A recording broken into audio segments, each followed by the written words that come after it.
everything is on? Yeah, I can. Check, check, 1, 2. Testing, 1, 2. They're all green. They should be all lit up. Yeah. Oh, you just muted those. Yeah, well, I muted those because I had just tried to check them the other day. See, I mean, that one squelched like a pig. That's interesting. Yeah. Because all that is just an analog system. So that's just a connector plugged in down there to a wire that then goes to this soundboard right here with the knobs on the front. Right. And that's it. And so if those were squelching, what it would mean is either a bad connection on an analog system or, which means loose wire somewhere, like as far as where it's plugged in, which by you unplugging and then us plugging it back in, that may have fixed that problem. The other thing that will cause squelches, which I tested by turning the entire system on, is that your microphones pick up the speaker like in a hollow room, bounce back. Right. And Well, this was before the meeting because I had just gotten the thing Yeah. set up and all I did was. But that's what I'm saying. So with an empty room like this, the squelch can sometimes come from the speakers bouncing back and feeding into the microphones, creating a loop. And so that's why I unmuted all the microphones. I wanted everything on to try to recreate the noise. It's not doing it. And so at that point, I wanted to start a stream because that goes through that that extron piece right there I brought up to the top, but it's not doing it. We're still not getting the squelch. And so I'm wondering if it was just a matter of that connector just need to be reseated. Okay. Because these things are not, I mean, there is a circuit board in here,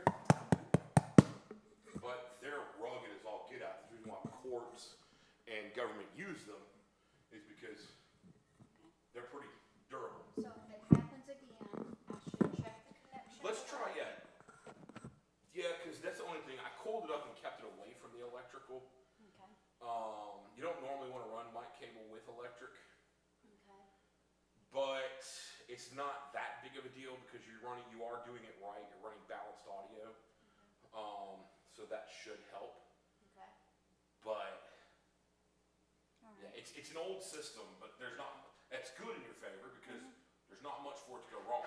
And so if it's still doing it, we can try unplugging and plugging it back in. Okay. If that fixes it, Good. then it's probably just got kicked and maybe loose or something or whatever. Otherwise, if it still comes back, what I'd be curious in is swap microphones with another location. Okay. Because if it stays with the microphone, it's the microphone. If it stays with the location, then it's the mixing board. Okay. All And then I would know a little bit more. Okay. That's I kind just of what I was didn't know- hoping. yeah. That's kind of what I was hoping to recreate, and so I Right. could try to track whether it's a micro. Because the only two things it could really be is microphone or board, Okay. because you're not getting it on any of the other microphones, which tells me it's not your extron piece. Gotcha. Because what that board does is combine all the microphones to one signal going into that extron.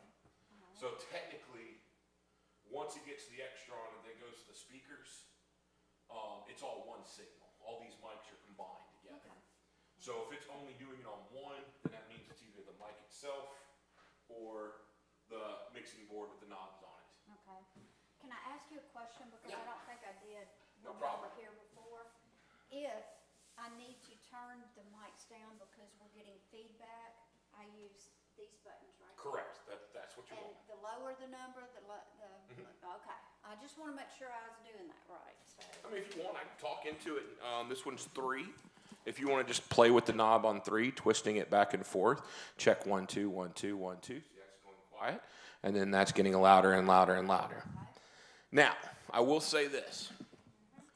With the system you have right now, you are limited in functionality.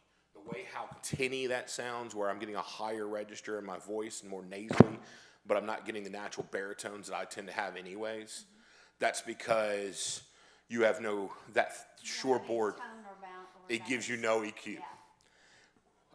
A better system would be, if y'all want to start thinking about upgrading budget, I don't know when y'all did this system. I don't know who did this system for you, hardware-wise. We didn't do it, did we? No, Nolan, Okay, that makes a lot of sense. Yeah, Nolan's is very. They like analog, but that's because their main form of business for the long time is what's rental, analog? Okay. and rental people love analog Oh, okay. because analog is easy to fix on the fly. You can patch around things. Okay. With digital, you can't, but digital gives you a lot more flexibility, range, and abilities Well, in the at this system. point, we're pretty, And that's fine.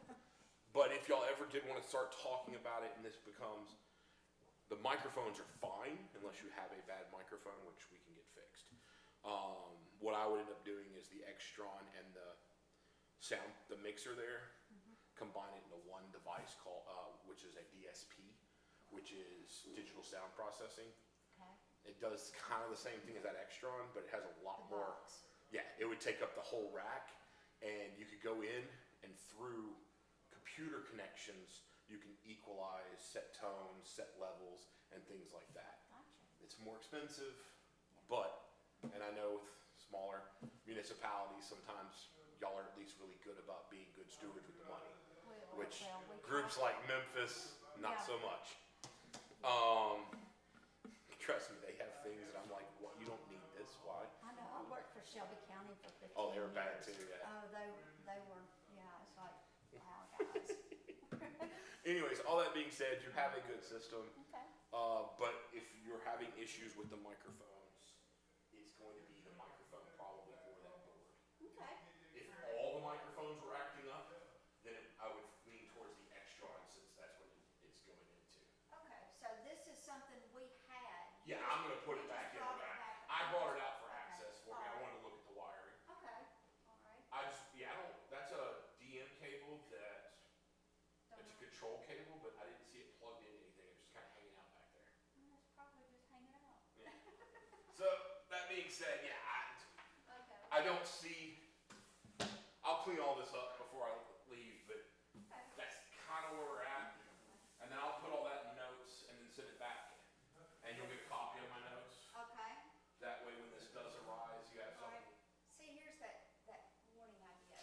The stream's current bit rate is lower than recommended. Open widget, you know? So more than likely, they have your stream set up at something. You would probably want to contact, you're going through YouTube, but they're providing your streaming service. So it's probably settings that they have applied to what your stream is allowed. And what that's telling you is that probably the YouTube channel that you're streaming to is saying that you're streaming out a lower bit rate than YouTube would like. Okay. And So so, I have the ability, and I'm just asking you, and if you don't want to answer, that's fine. no, I'm I happy to have the answer. ability to change my bit rate, Mhm. but is that maybe what it's talking about? That's possibly what it's talking about, more than likely, but without knowing more about the Yeah. streaming service that you use, which I don't know why you're using. There might be, if you're doing stuff through YouTube, which is free anyways, YouTube and Facebook, then what you're doing is converting. That's what that data video thing does. Okay, so that data video device right there is your streaming device.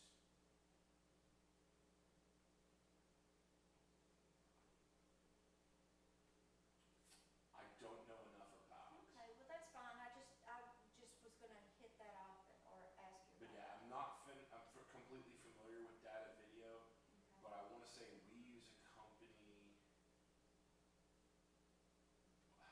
is it Black Magic? Essentially what you're doing is that takes an HDMI embed, or a USB video, and it takes that audio and converts it to USB, so that you can then stream those devices out. And so that's what it's telling you is your YouTube device. YouTube is telling you that it would like a better bit rate. Okay, So you can improve that bit rate. I'm not entirely positive what they would recommend. okay. You can maybe reach out to Data Video and ask them what they recommend.